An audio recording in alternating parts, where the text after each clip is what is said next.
Rarely, sometimes, a lot of times. But you talk about activists, let's go for the first one. I still own it. 31 years, ACF. Well, let me tell you a little story about ACF.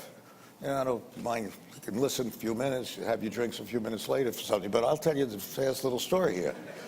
So I was a kid, 31 years ago compared to today, and I see this ACF, and I'm a workaholic, and I keep working on companies. I see this company sells for $30, and I'm looking at the rail cars they own, and I look at all the stuff that they got. They don't make any money, and I look at I'm an old gray and Medard guy. I still am. And you look and say, this is so cheap. So I take all the money. By that time, I had a fair amount of money. I mean, nothing like today, I guess, but enough to, put in 400 or 500 million or borrow it or whatever I did. And I bought a lot of the stock. So now we're going in and we're saying, this is so cheap. It's $30, and they got all these assets. They're not making any money, but what the hell? So I finally get control of the company. I get the company, and now I go in, and I'm a good math guy. I don't believe in micromanaging. So I meet the CEO, and he said, "Oh, Mr. Icahn, we'd love to have you." I mean, after a bit of fight, we still love to have you aboard. Boom, boom, boom. I said, "Great, let's be friends." So they manufactured rail cars. I won't bore you with the details, but they had a lot of companies. And in the rail car business, the secret is very simple, that you make rail cars, but the government wants to incentivize you. So the government says, okay, in other words, you can depreciate the rail car over 5, 6, 7 years, but you can keep it for 40 years. So you get this great depreciation, so it's great tax incentive. So the secret is you got to make money, though, to use the tax benefits, right? So these guys kept buying companies, and every company they bought, they lost money. So that's what was the real problem. So now I go, and they got 12 floors on 3rd Avenue, when real estate was pretty good. I was the early 80s. And I say, okay, you're the guys that lease the rail cars. You're the guys that do all the darn work.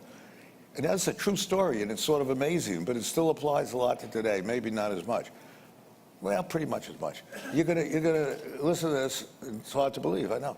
So I go in, and I'm a good math guy, I was a good numbers guy, I was a good poker player, I'm gonna go understand what they do. So they said, Mr. Icahn, go to the 12th floor. We go to the 12th floor, and I write a yellow pad, and they're trying to explain it, blah, blah, blah, and you do this. And these guys do this, these guys do that. I go to the 7th floor, new guy. Spend the whole day, go home, take a look at my yellow pad. I can't figure out what the hell they do. So I go back the next day, and the 7th floor, 9th floor, 8th floor, boom, boom, boom, and I say, I'm not an idiot. I can't figure out what the hell they do. It's like razzle-dazzle. This guy does that. And I start asking, well, what do you need him to do that? Oh, this is very arcane stuff. You're not going to understand it. I say, okay, fine.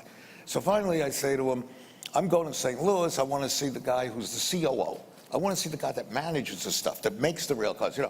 Don't go, Mr. Icahn, don't go. So I say, well, why shouldn't I go? He said, they're scared of you.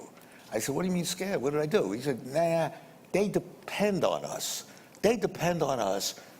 And we tell them what to do, and they're very worried that you might do something with us. I said, well, I'm not threatening to do anything, but I'd like to see it. But don't go. So I go back, 8th floor, 9th floor, 7th floor, boom, boom, boom, boom, go back home, can't figure out what the hell's going on. So I said, screw these guys. So I called the guy, his name is Joe, in St. Louis. I said, look, Joe, I want to come see you.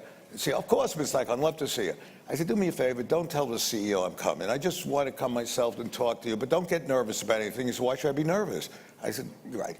This guy, Joe, is like a John Wayne character. He was a captain in the Marines, a tough guy. I was scared of him.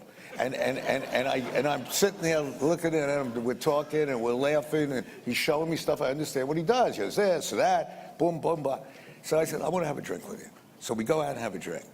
And we're sitting there having a martini, the two of us. I said, Joe, I want to ask you something. I don't want you to think that I intend to do anything, because I don't want you to be nervous. He goes, why should I be nervous? I said, I just want to tell you, I wouldn't know how many of those guys in New York you need to support your operation here, because I honestly can't figure out what they do. And he says, I'll tell you what you should do. I'll tell you how many supports I need. I need minus 30. So I go, I say, Joe, what the hell does that mean, minus 30? Because you don't have the balls to do what I'll tell you to do, just like that. I said, what's that? Get rid of all of them tomorrow. Get rid of all of them. And I'll need 30 people less that have to support them with the numbers that they don't need from me.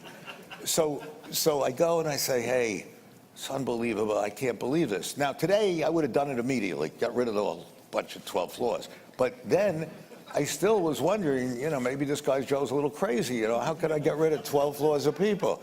So I figured, how do I do that? And meanwhile, I knew the guy who owned the building. And he said, Carl, I could use the lease if you get out. And I don't think these people do anything. I watch them. And I said, bullshit, he's a real estate guy. What the hell does he know? So I now go and I figure, what the hell do I do? So there's a consultant around. And, consultants are okay sometimes, not too often, but sometimes. But I brought these guys in, nice guys, Columbia University at those days, and they were the great leasing experts of the world. Leasing, they do this for all these companies. I call them in, 3 guys come in, and one is a professor at Columbia, and he says, Mr. Icahn, we understand your problem. Very arcane. I said, yeah, I heard that word before. You're really arcane. So I say, I want to know what they do. Don't worry about it. 3 weeks, we'll be back. It's $250,000. I said, okay, I'll pay you $250,000. Come back in 3 weeks. They come back in 3 weeks. Now, this is sort of hard to believe, but it typifies America, but people don't believe it. Comes back in 3 weeks with a book like this. Big book, boom, boom, boom, yellow graphs, red graphs, green graphs. I say, hey, I ain't going to read this book. I said, and I'm colorblind anyway. So I say, all I want you to do, here's a yellow pad. I did very well in school. I'm a numbers guy. Tell me what they do. And I said, here's your $250,000. And I give it to him. And he looks at me, he smiles. He says, you know something? You've been square with us, Mr. Icahn. You seem like a good guy. So I'm going to tell you something. We don't know what they do either. I'm not joking. I am not joking. But here's the funniest thing. I mean, it's really sort of funny. I said, screw it. I called Joe up. He comes over. He said, great, do it. I gave him this severance. Nobody was mad. Got rid of the whole 12 floors. Sold the lease for $10 million. That was a lot then. And if you shut down a grocery store, let's say you bought a grocery store and shut it down, you'd hear from somebody. Somebody didn't get the apples right. The pears were rotten or something. If you had a flower shop, the roses wilted.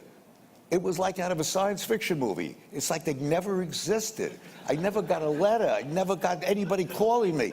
They left. It was like one of those bombs, that just hit the thing and kills all the people and the building stays. And